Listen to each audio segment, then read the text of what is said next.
Hola amigos, bienvenidos a una nueva parte, una nueva entrega de esta serie, de esta maravillosa serie Emmanuel, Dios con nosotros. En esta ocasión vamos a hacer la parte número 3. Vamos a entrar directamente en temática. Esta vez no vamos a citar tanto la Biblia como las otras dos partes, sino que vamos a centrarnos en analizar la famosa carta Baker, una carta que Elena White escribió al pastor Baker cuando estaba en Australia. El pastor Baker estaba en Australia y ella también. Una carta que muchos adventistas utilizan para afirmar que Elena White decía que Cristo tenía una naturaleza humana como la de Adán antes de pecar, o como mínimo una naturaleza mixta, en donde heredó las debilidades inocentes, las llamadas debilidades inocentes, se cansaba, tenía sueño, tenía hambre, pero en esta naturaleza el Espíritu Santo en su concepción no permitió que heredara también las tendencias naturales al mal que tenemos todos en nuestra carne. Sin embargo, eso contradice todas las otras citas que ya vimos, sobre todo en la parte 1 y también en la parte 2, acerca de lo que decía el Espíritu decía y la Biblia acerca de la naturaleza humana de Jesús, y muchas más que no cité obviamente por cuestión de tiempo. Por tanto, es imprescindible hacer un análisis exhaustivo y correcto de esta carta para ver si realmente es como dicen algunos o simplemente Elena White está diciendo lo mismo que en toda su literatura, y es que algunos lo malinterpretan sacándolo todo de contexto para hacerle decir algo que no dice. Fijaros, antes de empezar con la carta tenemos que analizar una serie de conceptos que Elena White usa perfectamente en sus escritos, pero que muchas personas no interpretamos correctamente y les damos significados que no tienen. Vamos a hablar de impecable impecabilidad, de la naturaleza, de las tendencias naturales al mal, de las tendencias o propensiones del mal, etc. Son conceptos que el Espíritu de Profecía usa muy a menudo, pero debemos saber cuándo los usa, por qué y qué quería decir ella. Porque si leemos sus escritos queriendo poner nuestra propia opinión o creencia en ellos, no tiene ningún sentido, ¿verdad? Fijaros, primero vamos a hablar de impecable y de impecabilidad. Impecable, la RAE nos dice que significa, en primer adjetivo, exento de tacha, y en la segunda opción, incapaz de pecar. Por tanto, algo o alguien impecable quiere decir que no tiene tacha y que es incapaz de pecar. No puede pecar, aunque quisiera, no podría pecar. Y luego tenemos impecabilidad, que significa cualidad de impecable. Vamos a verlo también en inglés. Impecable significa sinless y dice free from sin or guilt, por tanto libre de culpa, de pecado o de culpa, inocente, puro, etc. Y luego tenemos a impecabilidad, sinlessness, el estado del ser o el estado de ser libre de o no corrompido por el pecado o moralmente malo, libre de todo conocimiento del diablo, del pecado, en definitiva, de lo malo. Es importante ver esta diferencia porque impecable significa que eres libre de pecado o culpa, no eres incapaz de pecar, no puedes aunque tú quisieras, y impecabilidad es una cualidad, es un estado que se puede estar en ese estado o no se puede estar, o se puede estar un tiempo en ese estado y en otro no. No es algo que te marque una tendencia obligatoria. Y ya hemos visto, significa libre de pecado o libre de corrupción del pecado. Inocencia, pureza, blancura, digamos que es un sinónimo de pureza, ¿no? De no tener ninguna mancha. Y al final vemos en amarillo también sin defectos morales. Por tanto, vemos que la impecabilidad afecta a la moralidad, a la mente, no tiene nada que ver con la carne. Habiendo visto eso, vamos a leer esta cita en español, Mensajes Selectos, tomo 1, página 299 y 300. Son dos extractos de estas dos páginas. Fijaros que dice, y prestad mucha atención. Al tomar sobre sí la naturaleza del hombre en su condición caída, Cristo no participó de su pecado en lo más mínimo. Por tanto, aquí vemos una vez más lo que ya vimos en las dos partes anteriores. Tomó la naturaleza del hombre en su condición caída. Es una naturaleza como la nuestra. Pero, sin embargo, no participó del pecado en lo más mínimo, jamás pecó. Fue conmovido por el sentimiento de nuestras debilidades y fue en todo tentado a nuestra semejanza. También lo vimos, es Hebreos 2. Y sin embargo, no conoció pecado. Fue tentado en todo como nosotros, pero no conoció pecado, no pecó. Una vez más, Elena White lo recalca. Y cita 1 de Pedro 1:19. Fue el Cordero sin mancha y sin contaminación. No debemos, y atención aquí, no debemos tener dudas en cuanto a la perfección impecable de la naturaleza humana de Cristo. Este santo sustituto puede salvar hasta lo último, pues presentó ante el expectante universo una humildad perfecta y completa en su carácter humano y una perfecta obediencia a todos los requerimientos de Dios. ¿No veis algo extraño aquí? Aquí dice en cuanto a la perfección impecable de la naturaleza humana. Hemos visto que impecable significa incapaz de pecar o exento de tacha, y lo vincula aquí con la naturaleza humana de Cristo. Por tanto, tal como leemos, significa que la naturaleza humana de Cristo no podía pecar. ¿Lo veis? Puesto así significa esto. Pero más arriba hemos visto que fue tentado en todo, como nosotros, y que sin embargo no pecó. Y más abajo nos habla de humildad perfecta y completa en su carácter humano, con lo cual significa que su carácter se mantuvo puro porque no pecó, no conoció pecado.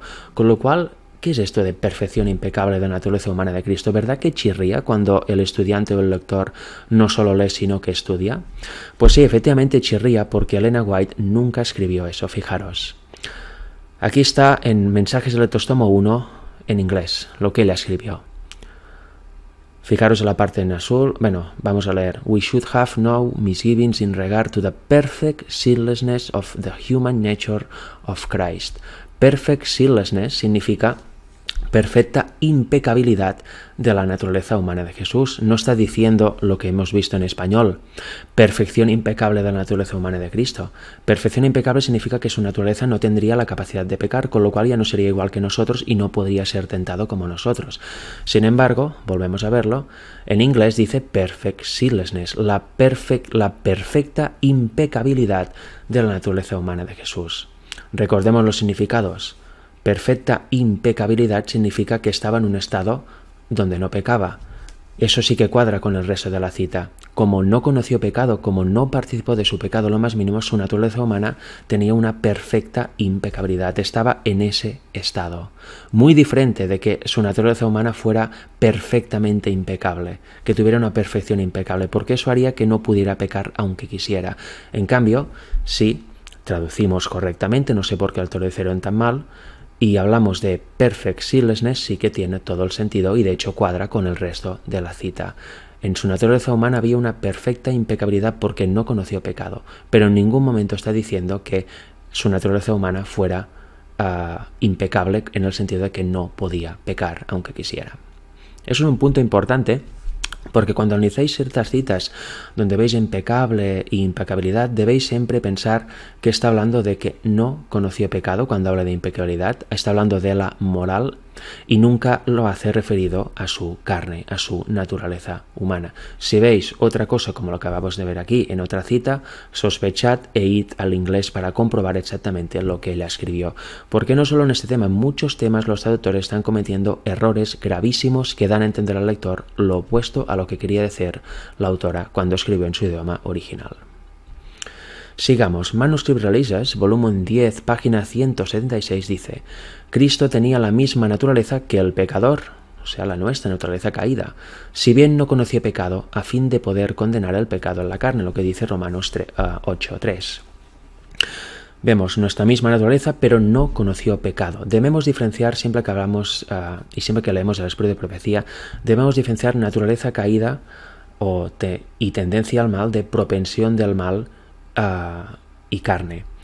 Porque cuando está hablando Elena White de no conocer pecado, de impecabilidad, de impecable, etc., siempre se está refiriendo a su mente, nunca se está refiriendo a su carne. Siempre debemos tener claro, la naturaleza caída es lo que heredamos de serie, naturaleza caída con las tendencias naturales al mal que hay en ella. Eso lo heredamos de serie, no tiene culpa, porque ya venimos así y esto no será transformado hasta la segunda venida de Jesús, como nos dice Pablo, ¿no? Al final trompeta, la carne, con todas sus tendencias naturales, es transformada. Eso lo llevamos de serie toda la vida.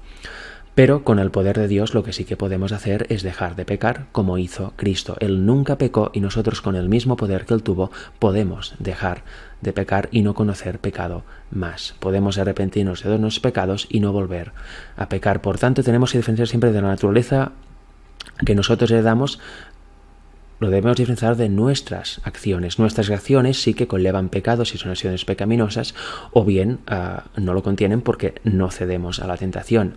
Pero no tiene nada que ver naturaleza pecaminosa, nuestra carne, con las acciones que hacemos. Lo que conlleva pecado o no son nuestras acciones. Por eso siempre que lo leemos debemos tener claro eso. Misma naturaleza que el pecador, pero no conoció pecado. Misma naturaleza que nosotros, pero jamás pecó, jamás cedió a la tentación, jamás dejó que estas tendencias subieran a su mente. Y esto lo vamos a ir viendo cuando analizamos la carta Baker. Eso es solo el preámbulo. Carta 83 de 1896, por cierto, el año después de escribir la carta al pastor Baker. Está contenida en español en Mensajes Selectos tomo 3, página 151, dice: aunque no tenía ninguna mancha de pecado en su carácter, fijaros, cuando habla Ellen White que no tenía mancha de pecado, no quiere decir que vino Jesús con una naturaleza humana como Adán antes de caer, sino que no tenía mancha de pecado en su carácter, no está hablando de su carne. Condescendió en relacionar nuestra naturaleza humana caída con su divinidad. Al tomar sobre sí mismo la humanidad, honró a la humanidad.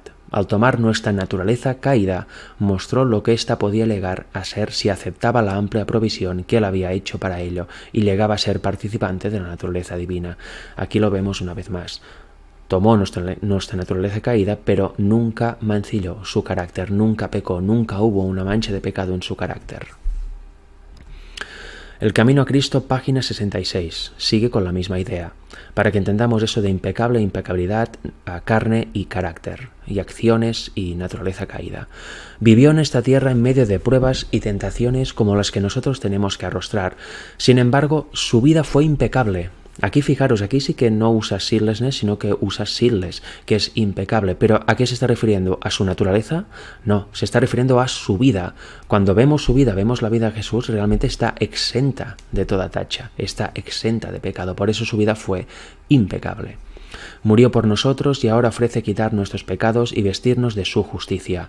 Y más adelante dice: el carácter de Cristo reemplaza el vuestro, y sois aceptados por Dios como si no hubierais pecado. Una vez más, el carácter de Cristo es el que está sin mancha, es el que quedó impecable. Manuscrito 99 de 1903 y también en Mensajes Selectos tomo 3, página 160. Cristo, el segundo Adán, vino en semejanza de carne de pecado. En favor del hombre se sujetó al dolor, al cansancio, al hambre, a la sed. Estaba sujeto a la tentación, pero no se rindió al pecado. Ninguna mancha de pecado estaba sobre él. En otras palabras, nunca pecó, por tanto, nunca contaminó su carácter con las tendencias que hay en nuestra carne. Ninguna mancha de pecado estaba sobre él. Declaró en Juan 15:10: he guardado los mandamientos de mi Padre en mi vida terrenal. Él tenía poder infinito, solamente porque era perfectamente obediente a la voluntad de su Padre. El segundo Adán soportó la prueba y la tentación para llegar a ser el dueño de toda la humanidad. Como vemos, una vez más, mancha de pecado que en su carácter, porque nunca pecó. Cristo triunfante, página 226. Mientras Jesús contemplaba las ofrendas que eran traídas para ser sacrificadas en el templo, el Espíritu Santo le enseñó que su vida habría de ser ofrecida por la vida del mundo. Desde su más temprana edad fue guardado por los ángeles del cielo, con todo. Su vida fue una prolongada pugna contra los poderes de las tinieblas. Satanás buscó tentarlo y probarlo de diversas maneras. Hizo que muchas personas interpretaran erróneamente sus palabras a fin de que no recibieran la salvación que había venido a brindarles.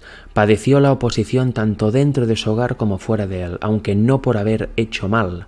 En otras palabras, aunque no por haber pecado. Porque su vida estuvo libre de toda mancha de pecado y de toda impureza. Una vez más, toda su vida estuvo sin mancha de pecado, no en su carne, sino en su carácter, en sus decisiones. Review Herald, 9 de mayo de 1907, párrafo 3. Aprended de mí, es la orden del Salvador. Sí, aprended de él cómo vivir la vida de Cristo, una vida pura y santa, libre de toda mancha de pecado. Vamos indagando, vamos profundizando en esto, una vez más vamos amartillando eso, libre de toda mancha de pecado, que su vida, porque no pecó, no su carne. Su carne era como la nuestra, caída. El deseado de las gentes, página 98. Viene el príncipe de este mundo, dice Jesús, mas no tiene nada en mí. Juan 14:30. Es importante ese texto, mas no tiene nada en mí, también es usado por muchos adventistas y por muchas personas del cristianismo en general para decir que Cristo vino con una naturaleza como Adán antes de pecar o una naturaleza mixta, sin las tendencias naturales al mal que tenemos todos. Porque claro, aquí dice Jesús, mas no tiene nada en mí. ¿Significa eso? Por supuesto que no, y ahora lo vamos a ver. No había en él nada que respondiera a los sofismas de Satanás. ¿Por qué no había en él nada que respondiera a los sofismas de Satanás? Pues lo dice ahora, porque él no consintió en pecar, ni siquiera por un pensamiento cedió a la tentación. Así también podemos hacer nosotros. Esta frase es clave. Así también podemos hacer nosotros. ¿Nosotros qué naturaleza tenemos? ¿Qué carne tenemos? Carne caída y con todas las tendencias en nuestra carne. Unas se expresan, otros no. Depende de nosotros si cedemos a ellas. Pero si nosotros también podemos hacer esto, llegar a decir que Satanás no tiene nada en nosotros quiere decir que está hablando de nuestras decisiones, de un cambio en nuestras decisiones. Está hablando de dejar de pecar, está hablando de no consentir en pecar. ¿Lo entendéis?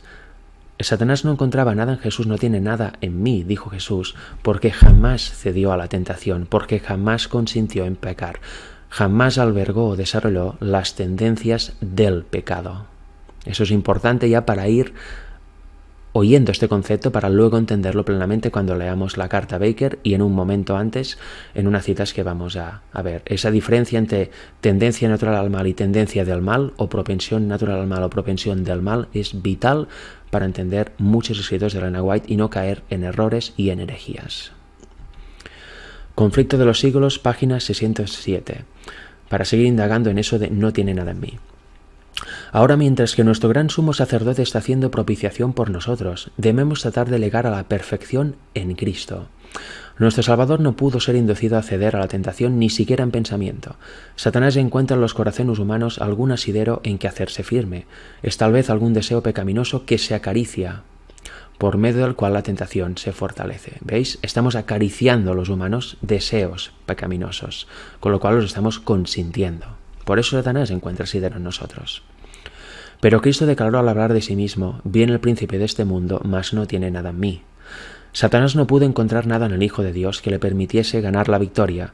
Cristo guardó los mandamientos de su Padre, y no hubo en él ningún pecado de que Satanás pudiese sacar ventaja. Esta es la condición en que deben encontrarse los que han de poder subsistir en el tiempo de angustia.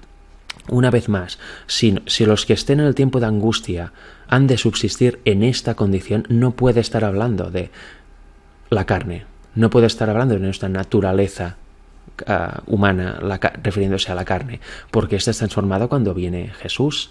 Eso lo dice Pablo muy bien. Por tanto, una vez más vemos que está hablando de el carácter, de las decisiones que tomamos.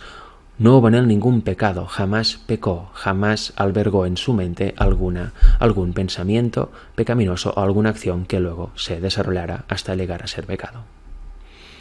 Testimonios para los ministros, página 171. Presten todos atención a estas palabras y sepan que el Señor Jesús no aceptará ninguna transigencia. Al aceptar y retener obreros que persisten en mantener sus imperfecciones de carácter, una vez más, no la carne, sino imperfecciones de carácter, y no dan plena prueba de su ministerio, la norma ha sido grandemente rebajada. Hay muchos que ocupan puestos de responsabilidad que desoyen la orden del apóstol y hacen provisión para complacer los deseos de la carne. ¿De qué hacen provisión? Para complacer, para ceder a la tentación, para complacer a las tendencias que tenemos en nuestra carne de forma natural, a esos deseos. Hacen provisión para complacer el orgullo y la sensualidad y llevan a cabo sus ambiciones y planes egoístas. Están llenos de estima propia, pero aún cuando sus malas propensiones, ¿qué propensiones? ¿Qué malas propensiones? Aquí no está hablando de las propensiones naturales al mal que tenemos en nuestra carne. Aquí está hablando ya de cuando complacemos estas propensiones, desarrollamos ¿qué? Estas malas propensiones. Eso significa ya ceder a la tentación, haber pecado. Pues cuando estas malas propensiones puedan parecerles tan preciosas como la mano derecha o el ojo derecho, estas deben ser separadas del obrero o no será aceptable ante Dios. ¿Cómo podemos separar estas malas propensiones de nosotros si resulta que son las que están en nuestra carne y nuestra carne va a ser transformada cuando venga Jesús? Vemos claramente que son las propensiones que se desarrollan cuando cedemos a la tentación, cuando complacemos estas tendencias que tenemos innatas en nuestra carne desde que entró el pecado. Vemos que se refiere a eso. vemos que se refiere a un cambio de carácter, a no pecar más, a dejar de ceder a la tentación. Vamos a ver un poquito más al respecto. En el Comentario Bíblico Adventista en inglés, tomo 7, por eso está 7bc, página 954, nos dice: entonces somos limpiados de todo pecado, de todos los defectos del carácter. Una vez más, del carácter. No necesitamos retener ni una propensión pecaminosa. Es lo mismo que mala propensión. ¿Y dónde está? En el carácter. Son los defectos del carácter esto. Es producto de haber cedido a la tentación.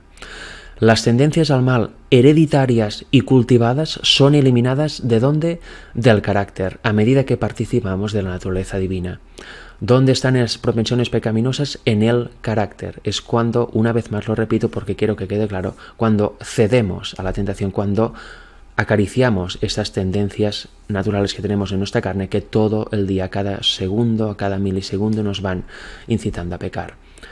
Estas están en nuestro carácter y son eliminadas, pueden ser separadas del obrero cuando participamos de la naturaleza divina, cuando el poder de Dios está en nosotros. Pero vemos que también habla no de tendencias, solamente de tendencias cultivadas, que son las que llevamos a cabo, sino que también habla de tendencias al mal hereditarias. ¿A qué se refiere eso? ¿Significa que estamos heredando tendencias al mal de forma biológica? ¿O significa otra cosa? ¿Qué significa hereditarias? Pues vamos a verlo.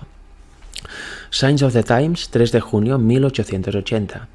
Los efectos de una vida pecaminosa, fijaros, efectos de una vida pecaminosa en sus padres son frecuentemente heredados por los hijos. ¿Qué se hereda? Los efectos de qué? De una vida pecaminosa en sus padres. ¿Y cómo se hereda este efecto? O esos efectos. Siguen los pasos de sus padres. El ejemplo pecaminoso ejerce su influencia de padres a hijos hasta la tercera y cuarta generación, con lo cual vemos que heredamos estas tendencias pecaminosas, estas tendencias que han desarrollado en pecado por nuestros padres, viendo cómo ellos están cometiendo esos pecados, tomando el ejemplo de ellos. Esa influencia hace que heredemos esto. Fijaros, los hijos desarrollarán caracteres similares a los de sus padres. Si sus padres son continuamente rebeldes e inclinados a anular la ley de Dios por precepto y ejemplo, sus hijos generalmente seguirán el mismo curso. ¿Por qué? Por ejemplo, como dice aquí, ¿dónde estaba? Sigue los pasos de sus padres, por tanto, por ejemplo, este ejemplo ejerce su influencia en los hijos. ¿Desarrollan qué? Caracteres. No está hablando de carne, está hablando otra vez de caracteres. Por tanto, vamos a seguir leyendo y vamos a entender perfectamente qué se refiere a eso de tendencias hereditarias al mal. Si sus padres son continuamente rebeldes e inclinados a anular la ley de Dios por precepto y ejemplo, sus hijos generalmente seguirán el mismo curso, porque lo ven cómo sus padres están pecando y siguen su ejemplo. Los hijos y los hijos de sus hijos imitarán el ejemplo de padres temerosos de Dios que respeten y honren la norma divina del bien en su curso de acción, y de esa forma se manifiesta la influencia de generación en generación. Por tanto, aquí vemos la importancia de los padres, el ejemplo que dan, las acciones que ellos cometen. Sus hijos aprenderán de eso. Si son pecaminosas, ellos también acabarán cometiendo las mismas acciones. En cambio, si tienen un ejemplo de no pecar, de ser realmente respetuosos y guardar la ley de Dios, también imitarán este ejemplo los hijos y será mucho más complicado que luego en su vida acaben en un curso erróneo. Y ya entramos directamente a la carta Baker, pero antes volvemos a la cita anterior. ¿Veis claro lo de tendencias hereditarias y cultivadas que hemos leído en la cita anterior? Cultivadas significa las que nosotros mismos cometemos. Todos en nuestra carne, lo vimos en los temas anteriores, tenemos todas las tendencias naturales al mal. Algunas se manifiestan, algunas no. Cedemos a algunas y a otras no. Eso depende de cada persona. Estas son las cultivadas. Cuando cedemos, estamos cultivando esto en nuestro carácter, en nuestra mente, y es cuando ya empezamos a estar contaminados y manchados en nuestra mente y en nuestro carácter. Pero también, por ejemplo, de ver a nuestros padres, acciones que los hacen o en otras personas, eso nos induce a pecar. Por tanto, heredamos también esas tendencias en forma de verlo, en forma de ejemplo de los demás. Lo vemos y luego lo acabamos cometiendo, acabamos siguiendo el ejemplo. Y ahora, habiendo entendido esto, habiendo visto la diferencia entre las tendencias naturales al mal que tenemos todos y las tendencias o propensiones del mal, habiendo entendido la diferencia entre impecable e impecabilidad y ver cómo Ellen White lo usa en sus escritos, estamos preparados para empezar a leer la carta al pastor Baker. Es la carta 8 de 1895 y también se encuentra casi entera en inglés en Manuscript Releases, volumen 13, página 14 a la 29. Básicamente esta carta es para animar al pastor Baker porque está muy desanimado y deprimido y le da una serie de consejos de cómo ministrar a los demás. Pero en una porción de esta carta, y esa es la que se usa para intentar cambiar la cristología del adventismo hasta 1957, porque ahí vino este cisma, ahí se publicó esta carta por parte de los editores y ahí empezó el drama, pues en parte de esta carta Ellen White habla de cristología y trata un cierto problema. Nosotros nos vamos a centrar en eso. Todo lo demás lo podéis leer aquí en Manuscript Releases volumen 13 porque son muy buenos consejos para alguien que ministra, para alguien que predica, para alguien que quiere llevar a cabo una obra ministerial o misionera. Para empezar por eso, primero veamos a quién va dirigida la carta. En el inicio dice esto: apreciado hermano y hermana Baker, por tanto se refiere al pastor Baker y a su esposa. Luego dice mi hermano y mi hermana, etcétera, etcétera. Y finalmente, al final de toda la carta dice mi apreciado hermano y hermana Baker. Por tanto vemos que es una carta personal que va dirigida al pastor Baker y a su esposa, aunque vemos que los consejos se los da específicamente a él y no a ella. ¿Eso por qué lo vemos? Porque ahora veremos también algo de traducción que es muy importante saber para no caer en errores. Fijaros, en Manuscript Releases volumen 13, que es donde se encuentra la carta en inglés, en la página 18, párrafo 2, dice Bro Baker, avoid every question. Dice, hermano Baker, evite toda cuestión. Se está refiriendo solamente al hermano Baker. Luego dice, en azul, más adelante, you need. Tú necesitas, no vosotros necesitáis. Significa tú necesitas porque está hablando en singular al hermano Baker. En inglés, you need, claro, si no sabes el contexto, puede ser para vosotros o para una persona en singular. En este caso es para una persona en singular. Luego dice, your words, tus palabras, no vuestras palabras. ¿Por qué? Porque se está refiriendo al hermano Baker. Lo dice, bro Baker. Y luego dice, you lose, ordim. Otra vez este you no significa vosotros, sino que significa singular, es singular, se refiere a tú, al hermano Baker. ¿Por qué digo eso? Pues porque en el comentario bíblico adventista, en español y en inglés, este caso es la referencia en español en la página 8752 y la 1102 y 1103, lo tradujeron de una forma totalmente errónea. Algo que va dirigido al hermano Baker en singular, aquí lo traducen así, evitad toda cuestión. Está hablando en plural. Parece aquí que Ellen White, en vez de referirse al hermano Baker para una cosa de él, está haciendo como un llamado o una reprensión a la iglesia o a un grupo. Sin embargo, no es así, lo vemos en el inglés. Bro Baker se refiere solo a él. ¿Por qué traducen evitad toda cuestión? No lo sé. Tendríamos que preguntarlo a los traductores, pero desde luego es una traducción muy errónea, ya que lo primero va dirigido a una persona y aquí en la traducción, en lo que figura en el comentario bíblico adventista, parece que es un mensaje para todos, un mensaje para la iglesia. Mucho cuidado. Evitar toda cuestión que se relacione, bueno, lo vamos a leer después, todo este tema para analizarlo, pero fijaros después, la segunda palabra, you need, necesitáis, claro, ellos traducen como si se está dirigiendo a un todo, pues traducen en plural necesitáis, pero vemos que la realidad es que es necesitas, es singular. Vuestras, lo mismo, es la tuya, tus palabras, no vuestras palabras. Y perdáis o oscurezcáis, pierdas o oscurezcas. Es todo referido al hermano Baker en singular. No está haciendo un llamado a la iglesia ni un llamado grupal para redarguir de algo. Con lo cual aquí vemos el primer dato que debemos tener en cuenta, una traducción no del todo acertada, por decirlo de forma suave, en el comentario bíblico adventista. Y también vemos, o veremos cuando analicemos la carta Baker, en donde habla de cristología, que Ellen White lo que está haciendo es refutar punto por punto una creencia que parece que estaba adoptando o que estaba aceptando el pastor Baker, que es llamada adopcionismo. ¿En qué consiste el adopcionismo? Pues el adopcionismo salió en los primeros siglos por los padres de la iglesia, en el 100 y pico, en los 200 y pico, hubo los llamados padres de la iglesia que abogaban por esta por esa opción, por esa doctrina. Y según dice en Wikipedia, y ellos lo sacaron de la Real Academia Española, dice: el adocenismo es la doctrina según la cual Jesús era un ser humano, elevado a categoría divina por designio de Dios, por su adopción o bien al ser concebido, o en algún momento a lo largo de su vida o tras su muerte. Con lo cual vemos que hacían a Jesús totalmente humano, era un simple ser humano, no nació con naturaleza divina, sino que esta naturaleza divina la adoptó a lo largo de su vida. Dios vio sus esfuerzos heroicos para ser santo, que al final acabó adoptándolo como hijo de Dios, pero según ellos, según el adocenismo, Jesús nació simplemente como humano, sin naturaleza divina, y al cabo del tiempo, algunos dicen en un momento, otros en otro, no se sabe bien, ellos tampoco concuerdan, fue adoptado por Dios como hijo de Dios y adoptó esta naturaleza divina. Según ellos nació como humano y fue humano simplemente como nosotros, también aceptan que en algún momento de su vida Cristo podía haber pecado.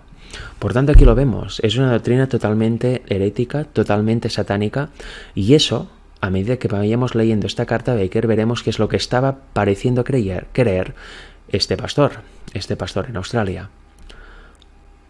Fijaros, vamos a empezar a leer la carta en lo que se refiere a su cristología, teniendo en mente eso, el tema del adocenismo y el tema de que esta carta va referida a él.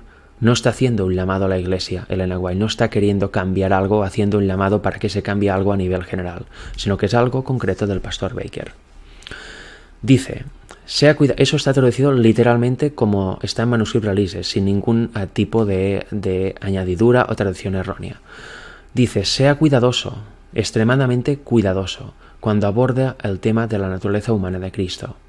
No lo presente ante la gente como un hombre con las propensiones del pecado. Fijaros, aquí dice propensiones del pecado. Sin embargo, en Manus Israelises, en inglés, dice lo mismo, propensities of sin, propensiones del pecado. Pero sin embargo, en el comentario bíblico adventista tomo 5, que es de donde se agarran muchos para decir que Cristo vino con una naturaleza como Adán antes de pecar, no dice eso, dice: no lo presentéis ante la gente como un hombre con tendencias al pecado. Ya hemos hablado antes, las tendencias al pecado son las tendencias naturales que tiene nuestra naturaleza caída, vienen de serie, no implican culpa. En cambio, las propensiones o tendencias del pecado sí que implican culpa. Ya lo hemos visto, implican haber cedido a la tentación, implican haber pecado.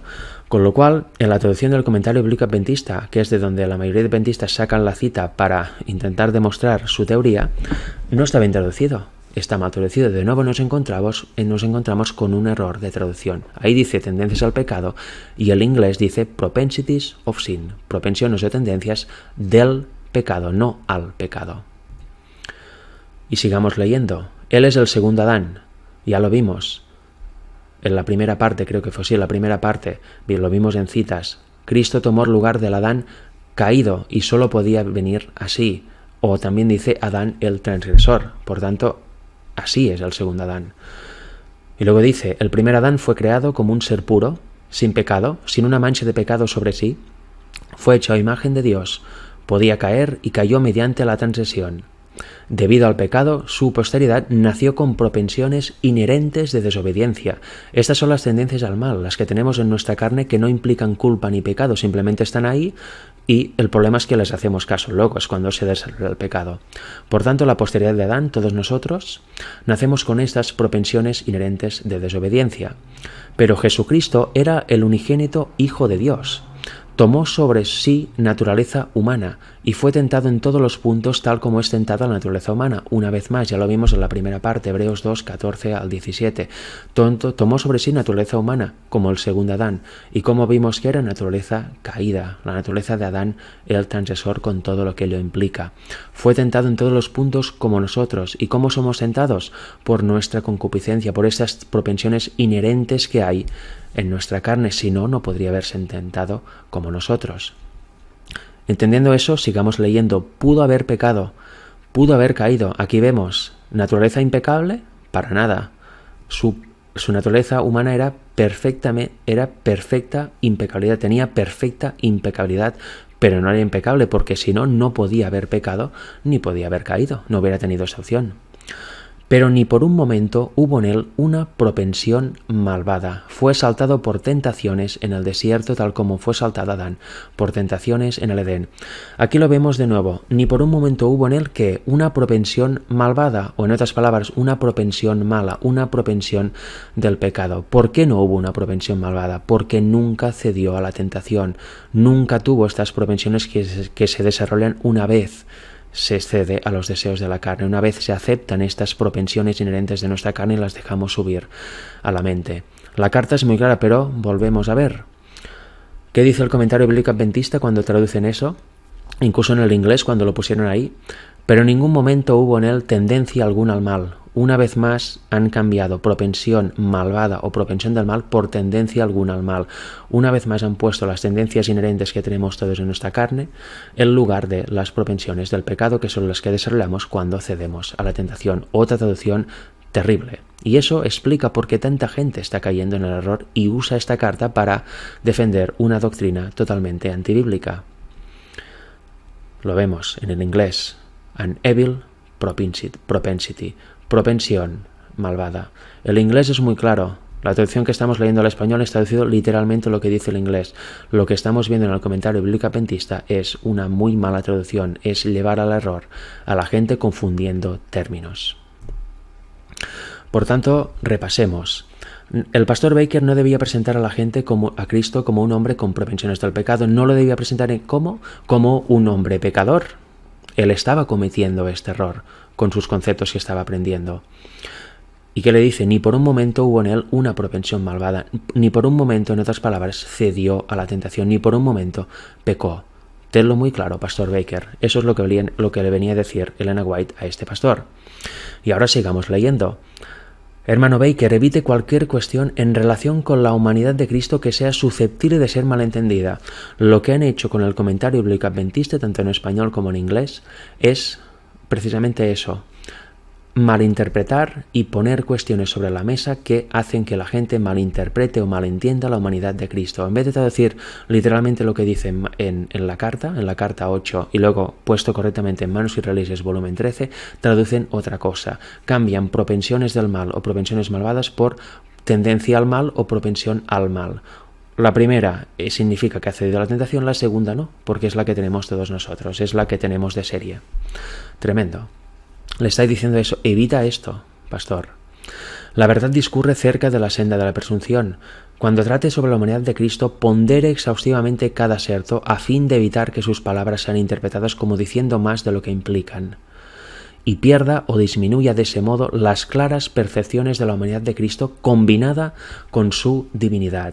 Y aquí estamos entrando en otro punto que el adopcionismo niega, que Cristo naciera también divino humano. Ellos, ya lo hemos visto, creen que solo nació humano y también aceptan que en algún momento pudiera pecar. Por tanto, aquí lo vemos. En la diapositiva que hemos visto anteriormente, hace un momento, hemos visto que ni se te ocurra, pastor, a hacer ver a la gente que Cristo pudiera haber pecado, porque no es así.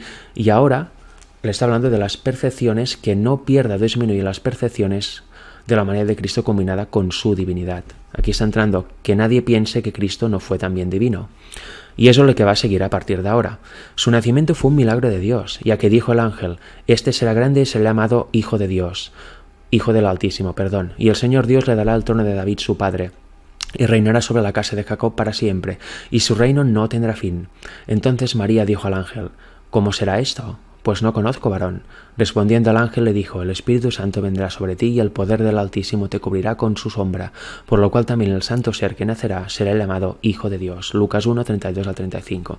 Aquí está hablando ya del nacimiento milagroso de Dios, bien distinto al nuestro, ¿verdad? Que somos de padres humanos. Él no, el madre humana, pero su padre era Dios, por eso tenía naturaleza divina. Eso no se debe perder de vista nunca. Un gran consejo que da el pastor Baker, porque estaba andando en el camino del error. Y teniendo en mente eso, que está hablando de su nacimiento, sigamos.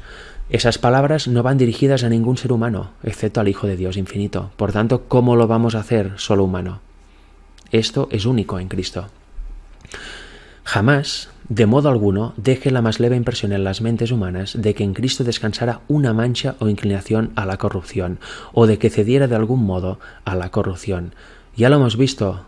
Cuando Elena White habla de mancha o inclinación a la corrupción, ¿A qué se refiere? Se refiere a su carácter. Nunca dejar la más leve impresión, jamás dice de modo alguno, en otras palabras, que Cristo fue un pecador. Nunca dejar la más leve impresión de que Cristo cediera a la tentación. Eso es lo que está diciendo aquí Elena White de forma más clara. Fue tentado en todos los puntos, tal como es tentado el hombre. Sin embargo, se le llama al santo ser. Una vez más, fue tentado en todo, como nosotros, pero jamás pecó. Por eso se mantuvo santo, desde inicio hasta el fin. El que Cristo pudiera ser tentado en todos los puntos, tal como lo somos nosotros, y sin embargo no tuviera pecado, es un misterio que no se ha explicado a los mortales. La encarnación de Cristo ha sido siempre un misterio y lo seguirá siendo por siempre.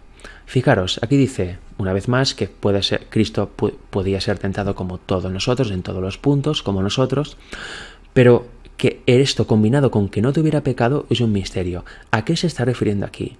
Pues se está refiriendo a otra cosa que también dice en otras citas Elena White y lo vamos a ver ahora. Aquí mucha gente puede interpretar, claro, podía ser tentado como nosotros, pero tenía naturaleza humana como Adán antes de pecar, porque sin embargo no tuviera pecado. ¿Se está refiriendo a eso? ¿Está hablando de eso? No. Está hablando de su naturaleza divina y de la combinación de la naturaleza humana con su naturaleza divina. Fijaros. Carta 280, 1904. ¿La naturaleza humana del Hijo de María fue cambiada a la naturaleza divina del Hijo de Dios? No. Las dos naturalezas se mezclaron misteriosamente en una sola persona, el hombre Cristo Jesús. Aquí lo vemos, su naturaleza divina y la naturaleza humana que adoptó, igual que la nuestra, se mezclaron misteriosamente en una sola persona. Él tenía esas dos naturalezas. Pero vamos a ver la siguiente cita. Signs of the Times, 10 de mayo de 1899. Pero aunque la gloria divina de Cristo estuvo por un tiempo velada y eclipsada porque Él asumió la naturaleza humana, sin embargo no cesó de ser Dios cuando se hizo hombre. Lo humano no tomó el lugar de lo divino, ni lo divino de lo humano. Este es el misterio de la piedad. Las dos expresiones, humano y divino, eran estrecha e inseparablemente una en Cristo y sin embargo tenían una individualidad diferente. ¿Entendéis lo que está diciendo a Elena White al pastor Baker? En este punto de la carta, lo que está diciendo aquí. Cristo era divino y humano. Tenía naturaleza divina y tenía naturaleza humana. Se mezclaron misteriosamente en una sola persona, pero jamás la naturaleza divina se contaminó de la naturaleza humana, se contaminó con las tendencias que hay inherentes en la naturaleza humana. Eso jamás pasó. Lo humano no tomó lugar de lo divino, ni lo divino lo de lo humano. Y este es el misterio de la piedad que también está hablando en la cita anterior. Como veis aquí, la encarnación de Cristo ha sido siempre un misterio y lo seguirá siendo por siempre. Las cosas reveladas son para nosotros y para nuestros hijos, pero que ningún ser humano se aventure en el terreno de hacer a Cristo totalmente humano como uno de nosotros, ya que esto no puede ser. Otro postulado del adopcionismo. Cristo nació totalmente humano, exactamente igual, y no tenía naturaleza divina, sino hasta el cabo de un tiempo que Dios lo adoptó. Falso. Que nadie se le ocurra hacer o se aventure en el terreno de hacer a Cristo totalmente humano como uno de nosotros. Cristo nació divino, humano. ¿Cómo se mezclaron estas dos naturalezas? Es un misterio, es el misterio de la piedad, pero la divina jamás se mancilló con las tendencias al mal que hay en la naturaleza humana. Por eso nunca se debe albergar la idea de que descansara una mancha o inclinación a la corrupción en Cristo, en su naturaleza divina, en su carácter también se puede decir. Y finalmente, abajo, en azul, no es necesario que sepamos el momento exacto en que la humanidad se unió con la divinidad. Otro punto, hay distintos puntos de vista en el adopcionismo. Unos dicen que fue adoptado por Dios al cabo de poco de nacer, otros más adelante, otros en el bautismo, otros no sé cuándo. No es necesario que sepamos el momento exacto en que eso sucedió, en que las dos naturalezas se mezclaron. Sabemos que Anne hacía así, pero ¿cómo pasó eso? ¿Cómo fue? ¿Cuándo? ¿En qué momento antes de nacer fue? ¿Cómo fue el proceso? No hace falta saberlo, no está revelado y no es de importancia para nuestra salvación sin ninguna duda. Debemos mantener los pies sobre la roca, Jesucristo como Dios revelado en la humanidad. ¿Entendemos mejor ya lo que vamos leyendo en la carta Baker? Son varios conceptos, es bastante estudio que uno debe hacer, porque si tenemos conceptos entendidos erróneamente, obviamente luego vamos a leerlo todo mal. pero con calma, con oración y queriendo conocer, esta carta no tiene ningún problema. Esta carta vemos que va a la línea de todas las demás citas que tiene Ellen White acerca de la cristología y también en la línea de la cristología que tenían todos en el adventismo hasta 1957, en donde hubo el cisma. Con la publicación, por cierto, del comentario bíblico adventista, que hemos visto qué errores de deducción tan grande tiene cuando habla de esta carta, y también del famoso libro Questions on Doctrine, en donde se cambió, entre otras cosas, la cristología de siempre. ¿Para qué? Para agradar a los evangélicos y que los adventistas no fueran considerados una secta. ¡Qué terrible!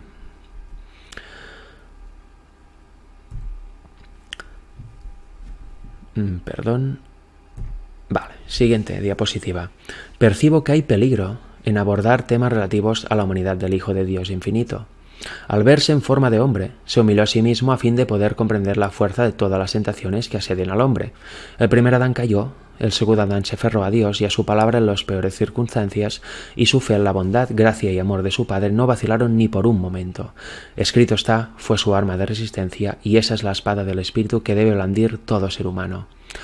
No hablaré mucho con vosotros porque viene el príncipe de este mundo, mas no tiene nada en mí, dice Juan 14:30. Nada que respondiera a la tentación. En sus multiformes tentaciones, ni en una sola ocasión hubo una respuesta. Ni una sola vez dio Cristo un paso en el terreno de Satanás para concederle alguna ventaja. Satanás no encontró en él nada que le animara en sus avances. Lo hemos visto al principio. ¿Qué significa Satanás no tiene nada en mí? Esto. Nunca cedió a la tentación. Nunca se corrompió. Como instructores necesitamos comprender que el objeto de la enseñanza de nuestro Señor fue simplificar en todas sus enseñanzas la naturaleza y necesidad de la excelencia moral del carácter que Dios, mediante su Hijo, ha hecho provisión para que los agentes humanos puedan obtener a fin de poder ser colaboradores de Jesucristo. Esto es lo que Dios requiere y con ese objetivo deberían obrar a los ministros del Evangelio, tanto en la educación del pueblo como en el ministerio de la palabra. Una vez más, ¿excelencia moral de qué? Del carácter. Nuestra carne nos va a acompañar hasta el fin, hasta nuestra muerte. Las aserciones humanas, incluso de parte de sacerdotes y gobernantes, no me serán de ayuda, dice Ellen White. He de saber cuáles son las condiciones dispuestas a fin de poder cooperar con Dios en la salvación de mi propia alma. Si sigo las ideas y opiniones e incluso de los maestros en doctrina, a menos que armonicen con la voz de Dios, no podré satisfacer las demandas que Dios me hace como su agente humano. ¿Qué está escrito en la ley? ¿Cómo lees? Es la pregunta formulada por el mayor de los maestros. Y efectivamente, si dependemos de opiniones de maestros en doctrina, de lo que dice nuestra iglesia, de lo que dice nuestro pastor, de lo que dice nuestro amigo, de lo que siempre he creído, de lo que dice nuestra familia, de lo que dice el líder de nuestro grupo, de lo que dice cualquier persona del cristianismo popular, mal vamos. Hemos de saber lo que dice Dios en su palabra y creer a Dios tal como Él lo dice para poder cooperar con Él. No debemos seguir ideas o opiniones de gente. Si armonizan con la palabra de Dios, con la Biblia, por supuesto que sí, pero si no, no. Debemos desecharlas por completo y aceptar y creer lo que nos dice Dios directamente en su palabra. Y atención, la opinión popular de lo que dijeron los padres no va a serme de ayuda. Aquí vemos que está refiriéndose a los padres de la iglesia, por tanto aquí vemos también un punto más que nos hace creer que el pastor Baker había aceptado la herejía del adopcionismo, porque era algo que los primeros padres de la iglesia estaban defendiendo, algunos de ellos. Y aquí el White dice, lo que dijeron los padres no va a serme de ayuda tampoco. Dios es quien señala mi obra, para que sepa y comprenda cuál es su voluntad individualmente para mí. Mediante el estudio concienzudo y en oración he de procurar conocer por mí mismo el verdadero significado de las Escrituras. Deberemos dar gracias a Dios cada día por no haber sido abandonados a las tradiciones humanas y a las aserciones de la manufactura humana. No podemos tener seguridad confiando en ninguna otra palabra distinta del escrito está, y eso es lo que estamos haciendo en esta serie. Y lo que vamos a seguir haciendo un poquito más, porque no termina aquí la serie. Ver lo que nos dice la Biblia y el Espíritu de Profecía. Sobre todo en la primera y segunda partes, vimos claramente cuál es el mensaje bíblico y cuál es el mensaje del Espíritu de Profecía respecto a la cristología, respecto a la naturaleza humana de Jesús. Hay muchas personas que dicen lo contrario, bueno, que lo digan, pero no debemos creerlos a ellos, porque están diciendo cosas antibíblicas por tener el entendimiento errado de muchos conceptos. Debemos ser valientes. Yo antes, hace unos 3 años y medio, creía que Cristo vino con una naturaleza humana como Adán antes de pecar, o una naturaleza mixta, depende. Estaba completamente equivocado, pero ¿qué? No me quedé ahí. Seguí estudiando y un día mi cerebro hizo clic y ahora, gracias a eso y gracias a Dios, estoy pudiendo presentar estos temas con el único objetivo de intentar ayudar a personas que están en el error en este tema, como yo estaba hace 3 años y medio, a ayudarles a ver la luz, a ayudarles a clarificar ciertos conceptos y lo que significan un montón de citas y textos bíblicos, a mostrarles lo que dice el escrito está. ¿Qué conlleva eso? Pues muchas veces muchos ataques, insultos, faltas de respeto, en cuantas personas que no quieren cambiar para nada, pero también en cuantas personas que sí que cambian, o personas que raifican aún más su creencia, porque ya creían eso, pero había cosas que no podían explicar, y gracias a esos temas ahora los pueden explicar mejor. Ese es el objetivo. Evidentemente no todo el mundo que está equivocado va a cambiar, porque predomina el orgullo, predomina la suficiencia propia, predominan todos estos rasgos satánicos, pero aquí está el mensaje, aquí está la verdad, aquí está la luz para quien la quiera aceptar, y quien no la quiera, pues que no la acepte, pero debemos ceñirnos al escrito está, por mucho que digan los demás. No podemos seguir la corriente, no podemos edificar nuestra fe sobre teoría humana alguna, no sea que caigamos en condenación, tal como sucedió a los judíos. Como dijo de ellos, enseñáis doctrinas y mandamientos de hombres, en Mateo 15:9, y esa afirmación se nos presenta con llaneza y calidad en estos últimos días. Ya lo creo que sí, está exactamente igual todo. Estamos viviendo en un tiempo peligroso y necesitamos esa gracia, que la lucha nos dé valor, para hacer que huyan los ejércitos enemigos. Querido hermano, se está refiriendo al pastor Baker, obviamente, necesita más fe, más osadía y decisión en sus labores. Necesita mayor impulso y menor timidez. Si no avanza con determinación, estará siempre abocado al chasco. No debe desfallecer ni desanimarse. Necesita estudiar la situación en todo lugar. Lea menos y haga un mayor servicio real. Lea menos opiniones de los demás y las opiniones de los padres de la Iglesia. ¿Por qué? Porque tanto leer le estaba haciendo ir a la perdición y presentar un Cristo totalmente alejado de lo que Cristo fue. Lea menos y haga un mayor servicio real. Póngase en acción y practique la verdad que conoce. Nuestra guerra es agresiva, sus esfuerzos son poco decididos, necesita mayor fuerza en sus labores. De otra manera los chasquearán los resultados. Hay momentos en los que se debe cargar contra el enemigo. Tiene que estudiar métodos y formas para alcanzar a la gente. Vaya directamente a ellos y háblales, estudie contacto como pueda alcanzarlos. Y esté determinado a no decaer ni desanimarse. Recordemos que la mayor parte de la carta es para levantar el ánimo del profesor, del pastor Baker, y le da consejos para que mejore mucho su predicación y su vida ministerial. Y hemos llegado al final de la parte de cristología de esta carta a Baker. Vamos ahora a enumerar algunas de las conclusiones que hemos sacado. Vamos a poner luz en la oscuridad que hay alrededor de esta carta. La primera conclusión que podemos sacar es que la carta va dirigida al pastor Baker y a su esposa, pero a quien corrige sobre todo a él. No es una amonestación o corrección a la Iglesia, es una carta personal al pastor, no es una amonestación grupal a la Iglesia para cambiar una dinámica o cambiar una doctrina o creencia. Los principios expresados obviamente valen para cualquier persona que esté en la misma situación que el pastor. Obviamente los principios que hay aquí son universales, pero atención, para la gente que esté en este error, no es una situación general en la que estaba la Iglesia, ni mucho menos. Ellen White fue desmontando punto por punto la creencia adopcionista con la que parecía comulgar el pastor Baker. Cristo totalmente humano, posibilidad de que Cristo hubiera pecado en algún momento de su vida, que Cristo vino a ser adoptado por Dios, por tanto divino en algún punto de su existencia, no desde el nacimiento, etc., vino a desmontar punto por punto, tal como hemos visto, esta creencia. También podemos concluir que en ningún momento, por medio de esta carta, Ellen White quiso cambiar la idea de que Cristo vino con nuestra naturaleza caída, incluyendo las propensiones naturales al mal de esta.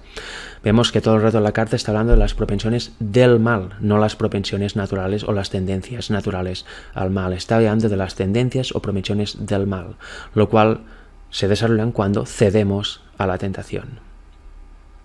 Es importante, no habla de naturaleza, habla de carácter, no habla de lo que tenemos todos en nuestra carne, sino de las propensiones que desarrollamos cuando pecamos, cuando ya estamos en condenación. Y finalmente podemos concluir que fue muy enfática en el hecho de que Cristo nunca pecó, que nunca tuvo las propensiones del mal, nunca cedió a la tentación. Y hasta aquí el tema de hoy. Si os soy sincero, yo, como he dicho ya hace unos 3 años, acepté la verdad de la cristología verdadera. Pero antes lo que hacía era defender otra cristología. Y esta carta, las porciones del comentario bíblico adventista que hay de esta carta ahí eran usadas por mí como piedra para hablar de la cristología. Ante todo el que decía alguna cosa que no me pareció bien acerca de la naturaleza humana de Jesús, yo le mostraba esta carta y lo daba el asunto por cerrado. ¿Por qué? Porque no entendía los conceptos que había ahí. De hecho, estaba leyendo una traducción incluso errónea, como la del comentario bíblico adventista, y no tenía ni idea de todo lo que os he presentado a lo largo de estas temáticas, a lo largo de estas 3 temáticas. Mucha gente aún está haciendo eso actualmente, porque aún siguen con los conceptos erróneos y muchas veces no quieren cambiar y desconocen por completo todo eso que estamos viendo o lo pervierten convirtiendo el Evangelio de Cristo en otro. Presentando esas temáticas me he encontrado personas que me han citado esta carta incluso de Manus Irreligious volumen 13 como diciéndome, ves, estás equivocado, no aceptas la revelación, vas a la tuya, estás hablando por tu propia opinión. Pues bueno, espero que después de ver este tema, en donde analizo la famosa carta Baker, la carta que se usó como piedra para decir que Elena White en su momento cambió la cristología de la Iglesia Adventista de un plumazo, pues no es así, sino que está diciendo exactamente lo mismo que dice en todas las otras citas donde habla de la naturaleza humana de Jesús. En el siguiente tema vamos a ver muchas citas, tanto de Elena White como de otros, en el año 1895, justo en el año que se escribió la carta Baker, y también vamos a ver citas que se escribieron o que salieron después de la redacción a la carta Baker, después del envío de la carta al pastor Baker en el año 1896. Y nos vamos a dar cuenta de que la cristología era siempre la misma. Todos abogaban por un Cristo con naturaleza caída, con las propensiones inherentes al mal en nuestra naturaleza, pero que jamás pecó. Por tanto, qué extraño que esta carta quedara sola ahí, que nunca Elena White la publicara, sino que se publicara muchos años después por los editores y sirviera para cambiar la cristología que se mantuvo durante décadas en el adventismo, ¿verdad? ¿Verdad que es raro? Y ¿verdad que es raro que se publicara en el comentario bíblico adventista mal traducida cuando en el año 1957, cuando justo se publica Questions on Doctrine, que también hace una tergiversación de citas de Elena White acerca de la cristología brutal, para así agradar a los evangélicos? ¿Verdad que ya vemos que algo no cuadra? Y ¿verdad que con lo que hemos visto ahora, la Biblia y el Espíritu de Profecía no abogan ni dan opción alguna a que esta carta significara lo que muchos dicen que significa? ¿Verdad que no? Pues bueno, espero que este tema os haya sido de bendición. Espero que realmente tengáis más claro muchos conceptos que quizá antes pudierais no tener claros. Y os espero en la siguiente parte en donde vamos a ver eso que os he dicho ahora. El nulo cambio en el año donde se escribió la carta Baker en el posterior acerca de la cristología. Hasta pronto.